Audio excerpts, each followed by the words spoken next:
พระเจ้าคณะพระสังฆาธิการ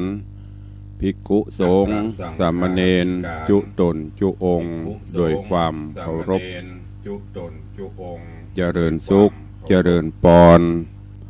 พอออกไม่ออกศรัทธานาบุญพุทธศาสนิกชนตินจองห้องวัดจุหนุ่มเท่าใจยิงก็ขอน้อมต้อนรับทุกท่านเข้าสู่รายการมรดกธรรมกำเมืองต่างสถานีวิทยุกระจายเสียงวัดฝ่ายหินตำบลสุเทพอำเภอเมืองจังหวัดเชียงใหม่สถานีวิทยุวัดหนองกายตำบลสันปะยางอำเภอแม่แตงจังหวัดเชียงใหม่สถานีวิทยุพระพุทธศาสนาจังหวัดเชียงรายสถานีวิทยุ CM77 วิทยุอินเทอร์เน็ตล้านนาและสถานีวิทยุคลื่นพระพุทธศาสนาจริยธรรม FM 96 เมกะเฮิรตซ์ตลอดจนวิทยุชุมชนเสียงตามสายห่อกระจายข่าวตามวัดตามวาตามหมู่บ้านต่างๆพร้อมกันนี้ก็ กราบถวายความเคารพและเจริญปอนต้อนรับครูบาอาจารย์ท่านเจ้าญาติโยมศรัทธาที่ได้ติดตามรับชมรับฟังกันอยู่ต่างเฟซบุ๊กไลฟ์ของวัดวังสิงห์คำของวัดฝ่ายหินของ104ธรรมะคลายเครียดและของสาธุชนญาติโยมที่เมตตาได้กดแชร์1บุญคือธรรมทานเป็นตาลได้กดแชร์กดไลค์คือกับญาติโยมในกลุ่มได้สดับรับฟังกันก็ปากันวันนี้อากาศสดชื่นแจ่มใสแล้วก็เริ่มจะเย็นหนาวแต่ก็คงมาหนาวเน็บเตื้อยกเว้นตามที่เชิงเขาตามบนดอยวันนี้อากาศจะเริ่มหนาวเน็บขึ้นเย็นขึ้นละก็ตุลุงก็เตือนศรัทธาเป็นห่วงศรัทธาก็เป็นห่วงตุลุง ก็ดูแลสุขภาพกันเนอะอากาศเย็นนี่อุปสรรคมันจะมานักอาตมาภาพตุลุงก็เริ่มนะคันคอยุบยิบไอเริ่มไอพ่อง ก็ถ้ามันพดออกไปจะได้ก็ประทานอภัยสุมาภัยกับทุกท่านเนอะจะพักจะย่างเนอก็คือหอดคือเติงหาศรัทธาแจ้งเจ้ามาก็ท่าฟังบ่ได้ยินเนอก็เหมือนอย่างตุลุงไปที่ไหนก็เพราะฉะนั้นก็ถ้าบัดจิตการอันใด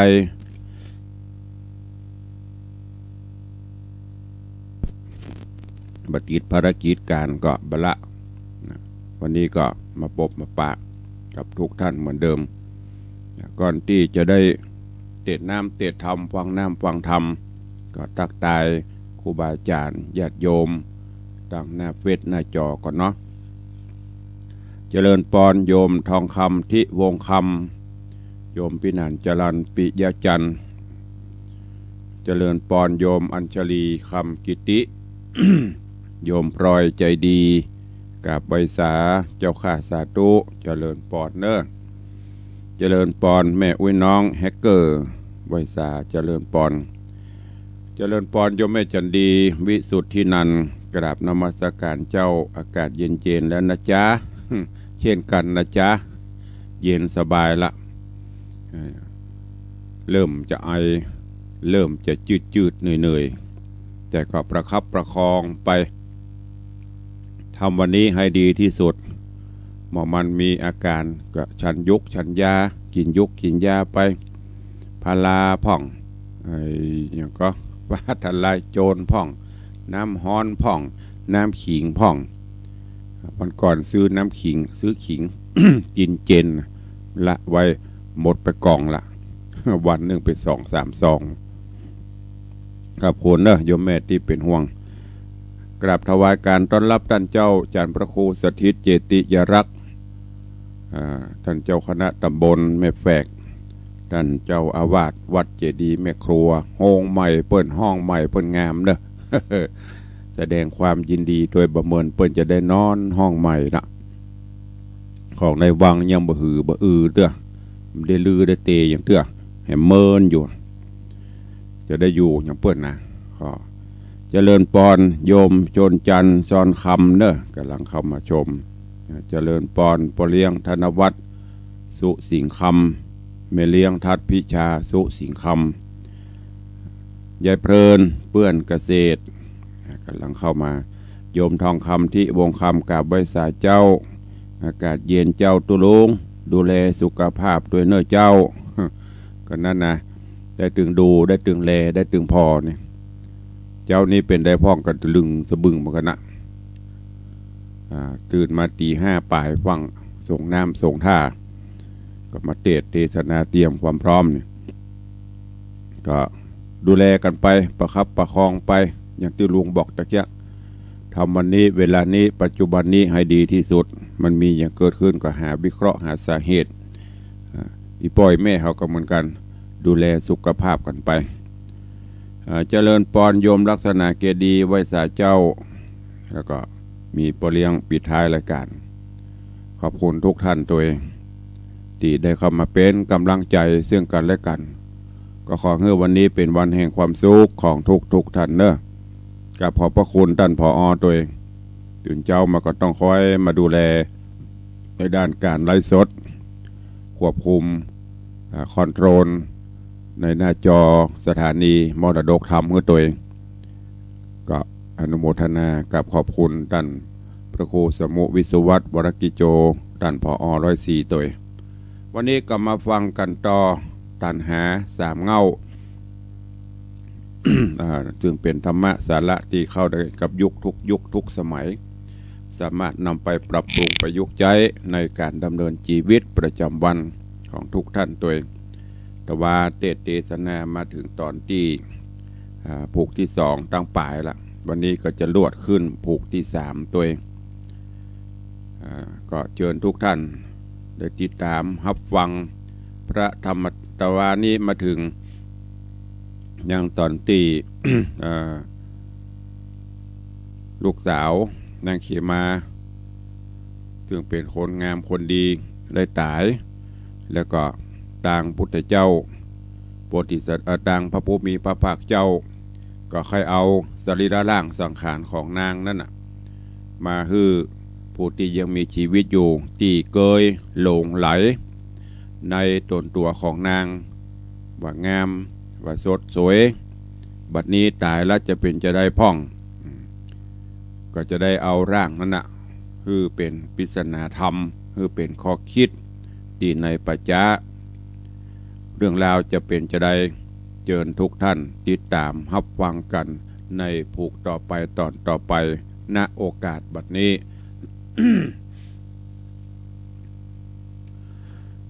นะโมตัสสะภะคะวะโตอะระหะโตสัมมาสัมพุทธัสสะสาธุโบฟังลาโสตุจนะสัพพุริสะตังหลายทั้งหญิงและชายมวลหมู่ที่ได้ปากันอยู่มาถ่อมทาดาฟังยังรัศธรรมเทศนาตัณหา3เงาลำดับมาแถมแล้วเราขอเชิญศรัทธาตั้งหลายหนุ่มเท่าจูงตั้งจิตใจเราถ่อมทาดาฟังต่อไปนานี้และนาปาหูจนะอมตะปัญหังสุตวาเตนะอุปาเยนะกุศลังปัญหังอาจิงขิงสุติมหาราชดูกรามหาราชตนองค์อาจจงฮือคนตั้งหลายมาฉลาดในธรรมฮือมาหูยังกฎกรรมธรรมจาตบ่มีอำนาจมากเหลือหลาย การเกิดแก่เจ็บตายแห่งมนุษย์คนเห่าลุ่มฟ้ามีตุกตัวแน่หมู่ยิงใจบางพ้องก็รีบตายเมื่ออายุยังหนุ่มผิวพรรณจุ้มกำลังงามพองก็ถลามแล้วหนุ่มน้อยมัจจุราชก็มาจองหอยลู่เอาไปพ้องกำลังมีไว้มัวม่วนก็มาฟังมาด่วนตายไปมีต่างนานาเตและนาอ่านว่าการตายนี่นาโบราณอาจารย์หากดังไว้ในโลกลุ่มไตเป็นปริศนามีต่างนานาสอนบอกตามดังออกในกัมปีก็ตามยังขอนผีฮือแจ้งหากกล่าวแสงไว้เป็นปริศนาเพื่อฮือคนต่างหลายปงปัญญาหูสอดหูลอดดวงธรรมโจทย์จำเอาไว้จักเป็นไม้ไต่สองตั้งเดินเพื่อจำเลินกรรมฐานจักติดตามตนไปใจจะอายปานได้เถิงเวียงเกี่ยวยอดมหาเดลปานและนาดูกะลาตันตังลายจุโพจงเอากันมาพร่ำโหยังปริศนาอันเป็นปัญหาในซากผีฮือแจงตามดังเฮาจักกล่าวแสงสำแดงธรรมอันว่าการฮือต้มน้ำฮือเดือดบ่ฮือแห้งเหือดแล้วโป่งปดลงฮือเย็นเพื่อเอาจำละซากผีนั่นคือมาได้ตัวธรรมสองประการอันมี ในสารดานแห่งคนเฮาต่างหลายลุมเหล่าทุกตัวแน่จุโคนได้แก่กุศลและอกุศลอันคนเฮาหากกระทำเอาไว้จักมีหน่อยใหญ่สักปานใดก็ยอมเป็นปัจจัยสร้างก่อตัวติดตามต่อตามตนหากเป็นกุศลกองดีที่กระทำไว้ก็จักได้ที่ไต่ตามเตรียมตนไปใจตลาบถึงนิพพานดับสงสารทุกโทษถึงสุขวิโรธเจยบานส่วนอกุศลนั้นหน้าต่างบอดดีชั่วให้ย่อมติดตามแปดไปตัวตามเถิงความลำบากทะโรงทุกข์ยากเป็นนิรันดร์ตั้งแต่ปัจจุบันจัดนี้บาปจักจ้องจี้ตลาบเถิงจาดไปนาอากุศลตัวเข็นคาปาเข้าสู่อบายภูมิป้าลงขุมนรกมกไม่ตกต่ำไตสู่อเวจีเลยนะ ปุกกะละผู้ใดกะทำกุศลบุญไว้มากกว่างกืดก่อสร้างสิ่งกองดีตานะศีละภาวนามีมาบอกขาดหากสูดเสียงจาดเป็นคนบุญกุศลเตียนยอมติดตามตนไปใจตราบใดเข้าสู่พระนิพพานโดดจะดังหมอดน้ำอันโป่งลงวางเหือเย็นนั่นแหละนะโดโอกาลามหาบ่ผิดเจ้าอันว่าก้อนเศร้าสามก่อนที่ตั้งน้ำฮ้อนนั่นคือหากมาได้ ได้เล่าตั้งสามอันฮือกำหนดอย่างเป็นตีเวียนเกิดและเวียนตายแห่งสัตว์ตั้งหลายจุโพจงพรำหูเตอะแนมคือกามภาวะรูปภาวะอรูปภาวะยอมเป็นตีเวียนตายเวียนเกิดบ่เป็นตีผาเสดสักประการลางเตื้อกำบันดาลฮือเป็นสัตตริชันตัวถอยไหลลางเตื้อก็ได้เกิดเป็นดีลางเตื้อไปตกอเวจีทะลงลำบากลางเตื้อมาตกทุกข์ยากเป็นคนขอกินลางจาดมาเป็นคนเมาวินปันบากำทะลงเนิ่นจาดทะโลทรมานตกทุกข์ผ่านก้อนยากรรมวิบากมาสนองและนาโยคาวัจละเจ้าตั้งลาตั้งยิงและใจ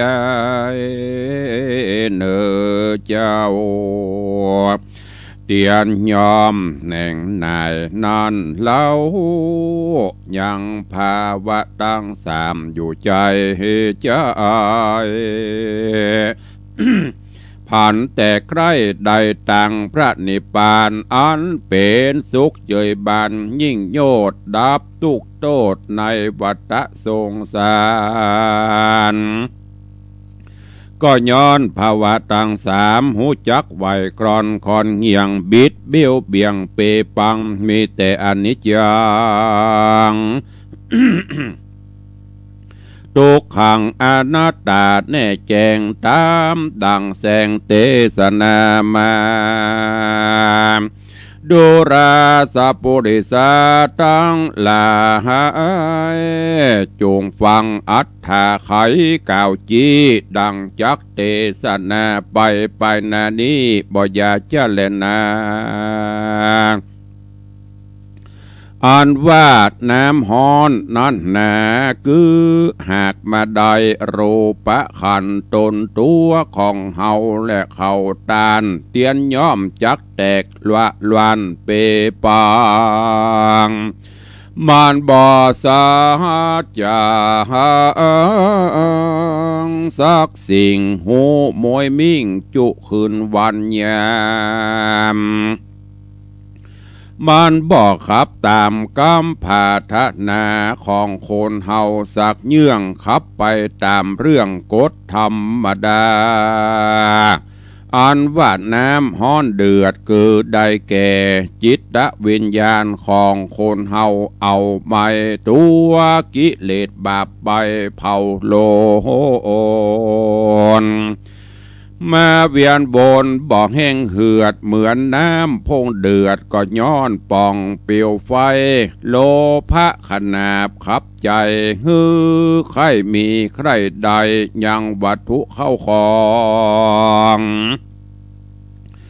คนมากองมากอบมาปอกปอทองถมเป็นอารมณ์บ่หูอิ่มได้แปะใจแปดไปอยู่โดยป่าปะธรรมบาปตัวดำก็กอดบ่หือใดตอดตุ่มวังเลยบ่หันหนตั้งสว่างแจงโลภะแท่งถมน้ำตัวกามปาจักย่องเข้าสู่ห้องอบายปาหือตายเป็นผีและเพศมาเฝ้าอยู่ในโคงเขตไปเฮนานมาเป็นทุกข์ทรมานมัดผูกฝูงหมู่หลานและลูกเขาก็ทำหาปาเฮอปิตาพ่อแม่ปิตามันดาทะโรงกรรมเววาเคาะขอดหากเขากึดฮอดก็จักยอดตันไปหา ก็มอกวันเข้าออกวาษาเดือนจีปีใหม่เขากึดใจได้จริงตันตัวหาตามกาละเวลาและนาลาอาจาส่วนอันว่าพะญาปะเซนติโกโกอาปะเซนติโกสรราชจิงยอหัตถบาทวันตาถามยังปัญหาสืบไปนาว่าพันเต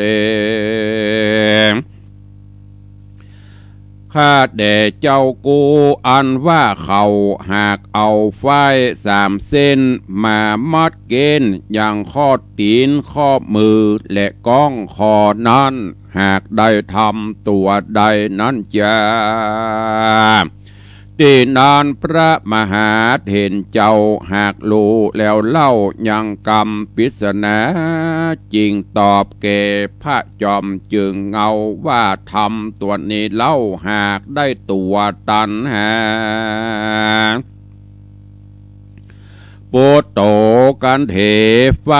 เส้นมัดอย่างคอนั้นน่ะคือตัวตันหาหากลูกป่ามัดผูกเกาะกินใจ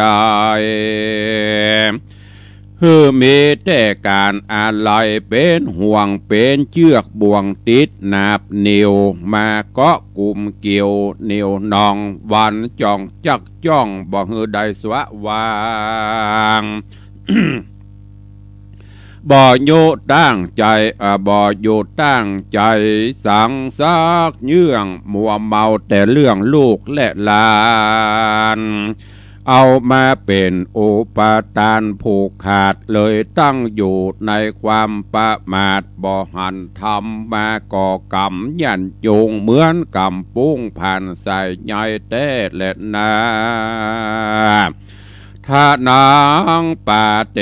เฮเจือกแถมเส้นดึงนั้นมามัดป่าตาคือตินจองไว้คือหักมาได้ตัวตันแห่อันหักเข้าหักของนาของไข่บ่ฮื้ออิ่มนายจะบ่ฮื้ออิ่มนายยังวัตถุเข้าของคนมากองมากอบมาปอกปอบ่หูไม่ใจโจรบ่หน้าใดไปในกับเปิ้นมาเป็นเท่าเถื่อนลงเมืองหวังจำเริญรุ่งเรืองไปหน้าซ้ำมาโตกเป็นข้าลูกหลานล้างโคนเมาการเมางานปอบบ่มีจองตันหานั่นแต่บ่หูจักอิ่มจักปอใจนอขอนอบ่อิ่มใกล้มาลงข้องขายสงสารบ่หนาได้ไปกินไปตานบ่ว่ามีงานน้อยใหญ่บ่ได้แฝงไฟสะแหวงหาก็ย้อนบ่มีกาละเวลาไปมาหาสู่มัวเมาก็อยู่กับการพ้องก็เมาลูกพ้องก็เมาหลานจ้องหอยมาเป็นตุกตำก้อยเมื่อหอดหิวแรงหวังจักฮื้อลูกหลานเป็นตงเป็นแหวงเมื่อแก่เท่าสามว่ามาได้กินข้าวกับน้ำตาอายุสังขาราหันก็ปอเท่าปอแก่ใจยังบ่เวหาต่างศีลต่างธรรม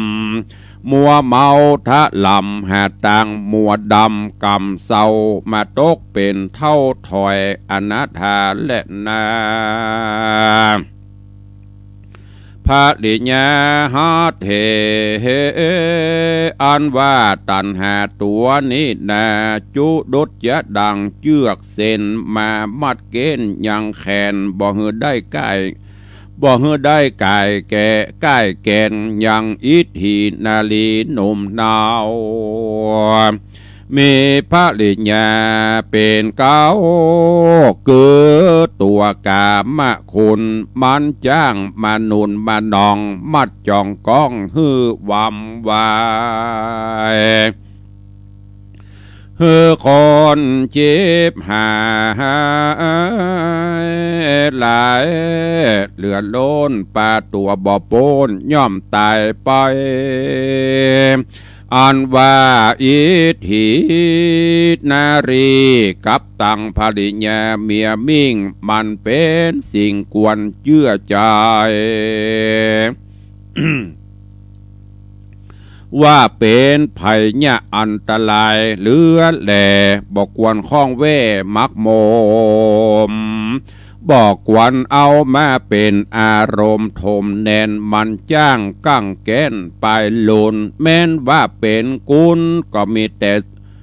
แม้นว่าเป็นกุลก็มีแต่โสดหันเป็นโตดก็มีมากลวงลา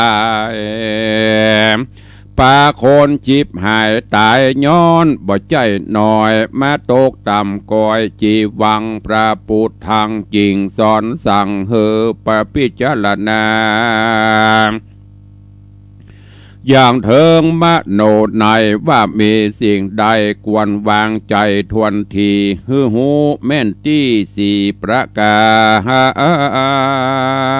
รเกิดจางไปสารและงูเห่ากับตั้งข้าเก่าและเมียแปงเฮือกวนละแว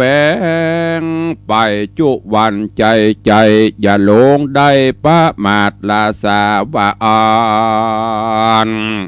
ตาตาในกาละยามนอนพญาปเสนติโก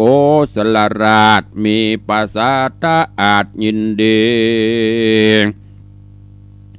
ได้ยินพระมุนีกล่าวถอยยังกรรมมหาเถรหนุ่มน้อยกาลีจริงไข่กรรมดีถามไทยวังใครโปดไปยังกรรมเปสนาว่าอาพันเตข้าแด่เจ้ากู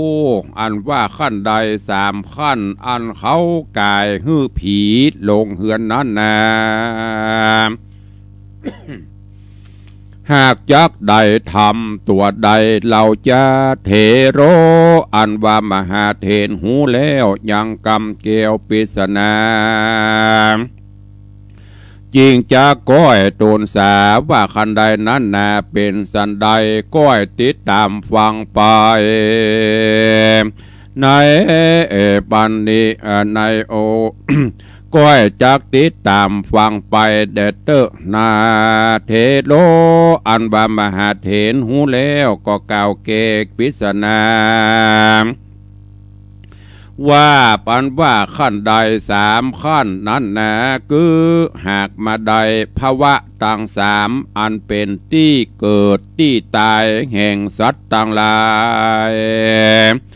มวลหมู่อันข้างข้องอยู่อันข้องข้างอยู่โดยกิเลสตัณหาเป็นที่ขึ้นลงไปมาหาสู่หือสัตว์ต่างหลายข้องข้างอยู่ทอละมันถ้าลงตุกไปนานเวียนตายเวียนเกิดล่างจาดก็เกิดเป็นสัตตริชาน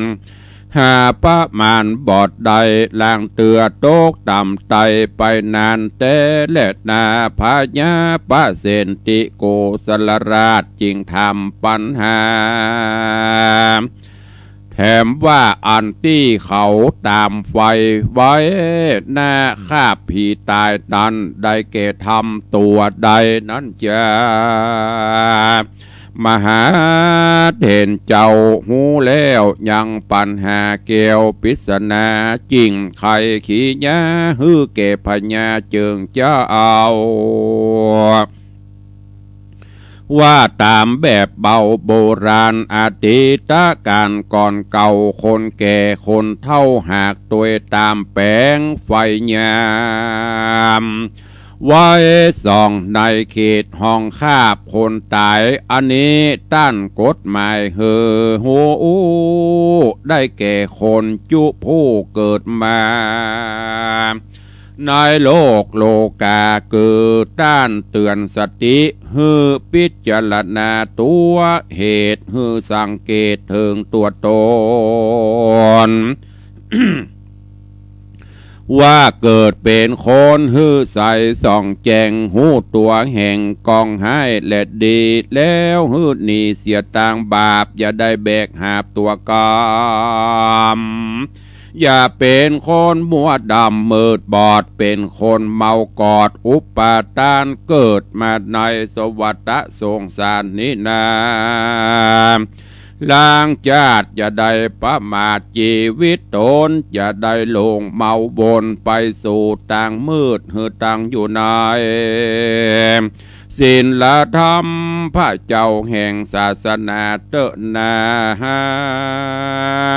เนติตังขีญา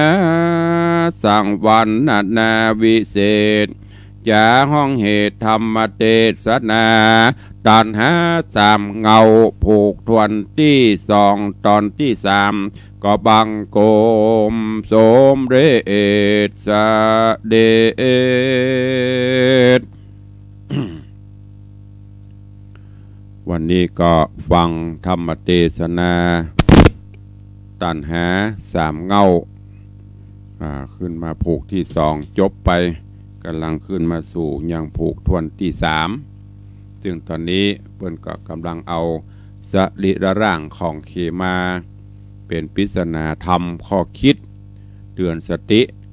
คือกับเจ้าบ้านเจ้าเมืองมีพญาประเสนที่โกศลเป็นต้นพร้อมกับเหล่าเสนาอำมาตย์ข้าทาสจะบริพารได้หูได้หันได้อู้ได้จ่าก็ย้อนมาถึงหีดหอยโบราณนั้นมาจนถึงกาลปัจจุบันนี้ที่เขาจะหันเวลาคนตายมีคนตายเกิดขึ้นบ้านเมืองเหนือเขาว่าห้างลอยอันนี้ตุลุงก็เคยอู้หลายครั้งละครูบาอาจารย์ก็เคยนำมาถ่ายทอดมาอู้มาจ่าให้ญาติโยมทั้งหลายได้ทราบกันเขาจะหันว่าเวลามีงานศพบ้านเฮาเมืองเหนือด้านนาก็ดีหรือที่ไหนก็ตามพุทธเจ้าพุทธเพิ่นจะมีปริศนาก่อนเพิ่นเอาศพเข้าลงเข้าล่องเพิ่นจะมีไฟตั้งเหนือห้องไฟต่องตั้งใต้เป็นห้องไฟดิบที่เป็นต่องเป็นอันม้วนใหญ่ๆหน่อยเพิ่นก็จะเอามาวางไว้3จุดด้วยกันที่คอที่ศอกหรือว่าข้อแขนที่เอวเนี่ยแล้วก็ที่ข้อแข้งเอามัดไว้ถ้าสังเกตเวลาญาติโยมไปรดน้ำศพเนี่ยก็จะหันหรือเวลาที่เปิ้นจะเอาศพเขาหีดเขาล่องเขาก็จะหูจะหันเวลาเปิ้นห้างลอยนะเปิ้นจะเอาศพนอนเปิ้นจะมีไฟเนี่ยวางไว้ปืนเสือปืนศาสตร์อันนี้ก็คือปริศนาธรรมปริศนาธรรมตัณหา3บ่วงตีคอยรัดคือตัวเฮาผู้ที่มีครอบมีครัวต้องติดต้องคิดอยู่ตัณหาที่1หักลูกเหมือนปลอกซุปคอ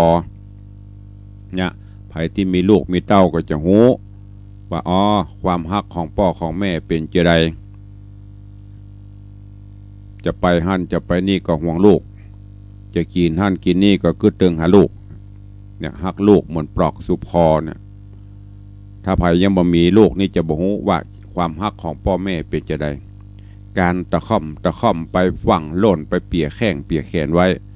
กลัวตกคันใดกากลัวไปผเลิดเจือดจ้าทันกาทุกอิริยาบถจะต้องอยู่ในสายตาเนี่ยเป็นห่วงก็เหมือนบ่วงก้องคอจะไปหั่นไปนี่กำได้กลัวมีไผพอลูกพอเต้าเนี่ยพอตัณหาที่1ก็คือตัณหาหักลูกเหมือนปลอกซุปคอหักผัวหักเมียหนอก็เหมือนปอซุปศอกปอก็คือเจียกปอที่เปิ้นนำมาปั้นเป็นเกี่ยวไปอย่างนั้นหักผัวหักเมียห่วงหาอาทรกันตกลงเป็นกู้เป็นกิ้มกัน ผัวจะไปหันนี้ไปหันไปนี่ก็กึดหอดกึดเติงเมียตั้งบ้านเมียก็กึดเติงหาผัวอันนี้ก็เป็นตัณหาอันหนึ่งเป็นห่วงเป็นบ่วงเนี่ยเจ้าชายสิทธัตถะยังออกบวชเถอะบ่ได้ห่วงหามมีลูกก็บ่เอาเมียก็บ่เอาบ่สักอย่างเนี่ยตัณหา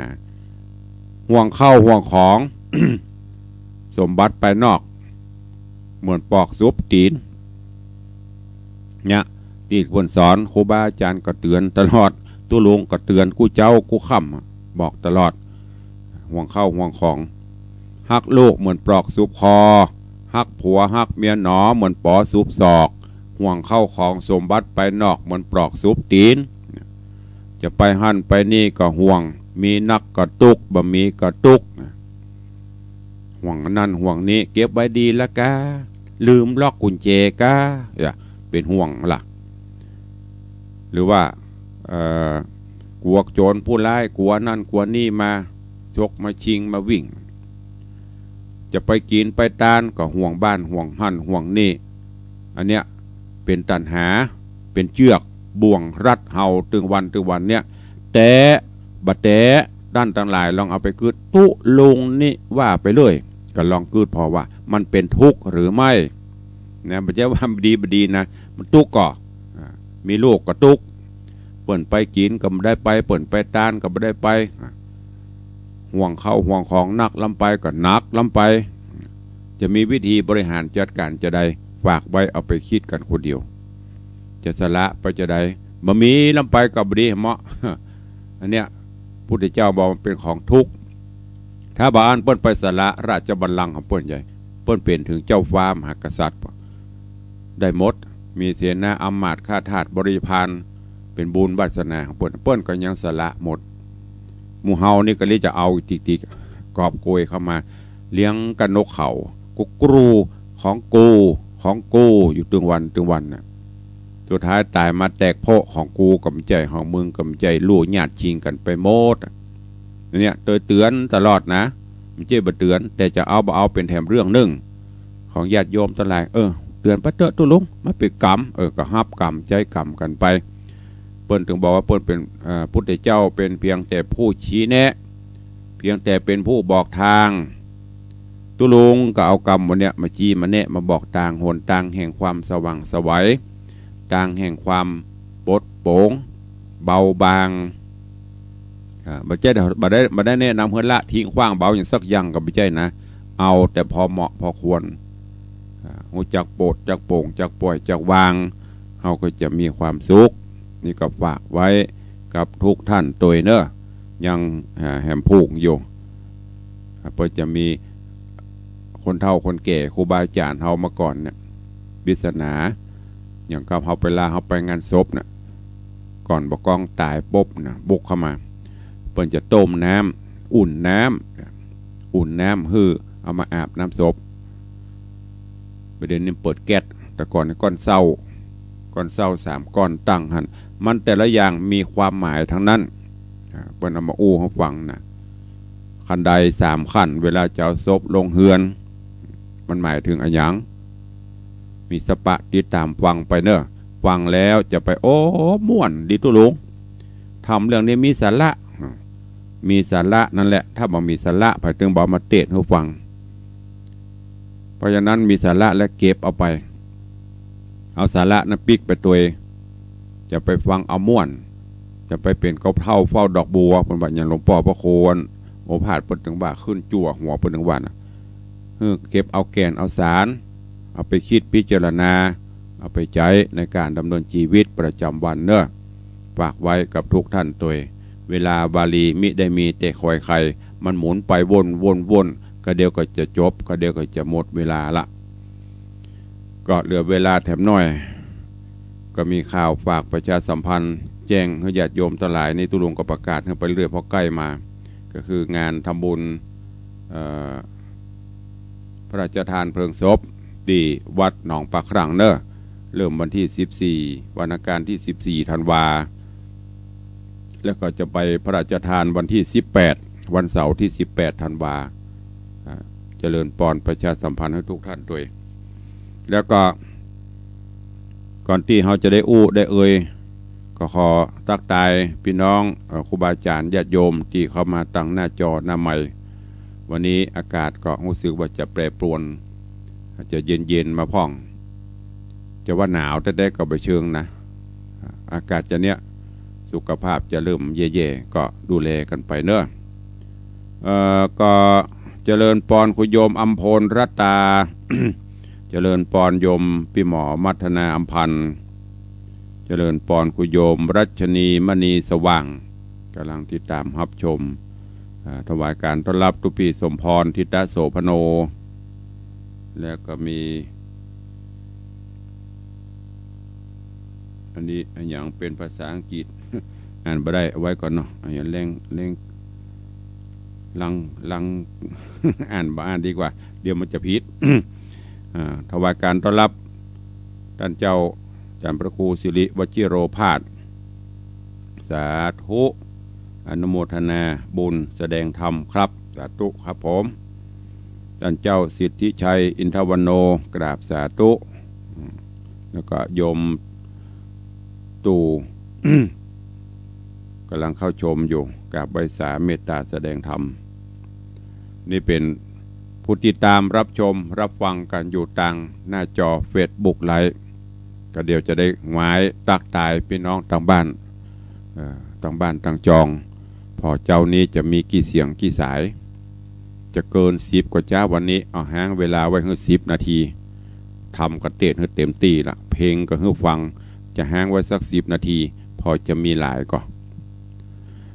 จะไปลืมเนอะวันที่9วันที่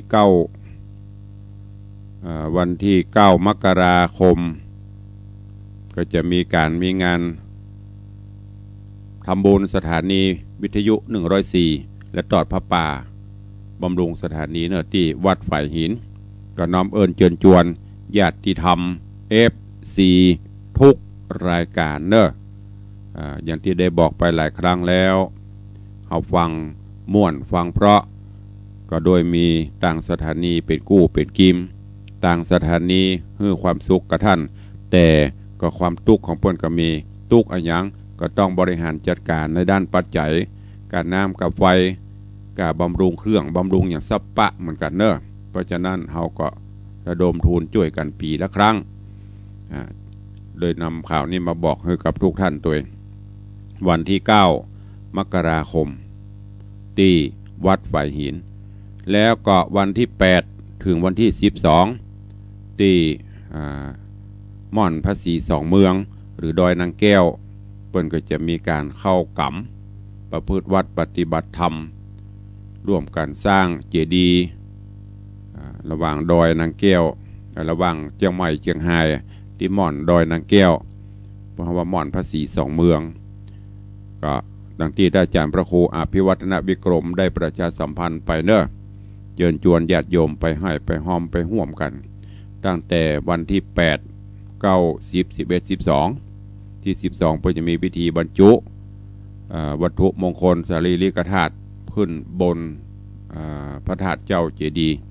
ก็เจริญปอนเจิญขออนุโมทนาบุญขอบคุณเนอะกับตะวันนี้ก็มีโยมปหมอวงสว่างแม่หมอพิมพันธ์การจนะกมลคลินิกหมอวงสันประคอยแม่หมอได้โทรศัพท์ขอร่วมเป็นเจ้าภาพปูจากันเตดกันทำแถม1,000 บาทขอบคุณอนุโมทนาบุญตัวเนอะขอบคุณโยมจอมคำแสงบุญบ้านแม่แจ่มจังครึ่งแม่แจ่มเนอะบ้านสันหนองจังครึ่งแม่แจ่มก็ได้ร่วมบริจาคกันเตด200กันน้ำกับไฟวัดแถม200ขอบคุณอนุโมทนาบุญตัวเอาละเหลือเวลาแถมน้อยเอาใครจะอู้ใครจะใครจะจาสนทนาตักตายอันนี้เป็นคิวของหน้าไม้ที่ฟังอยู่ต่างบ้านต่างจองเข้ามาได้เนอะ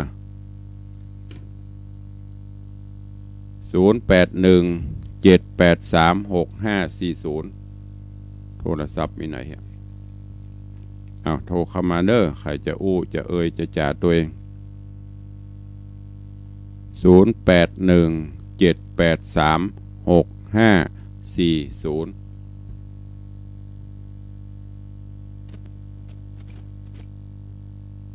มีไหมเอ่ยโทรศัพท์ตู้ลุงก็มีตั้งนอก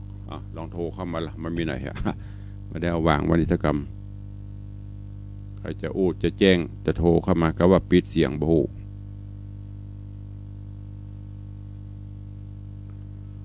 ถ้ามีกระโทรเข้ามาเนอะใครจะอู้ตัวถ้ามีก็เดี๋ยวแถมเพลงเขาฟังมาเจ้ามันดึงมีไผอู้ตัวลุงอย่าบอกนะตัวลุงอู้บ่ม่วนมีไผอู้กับฟังเพลง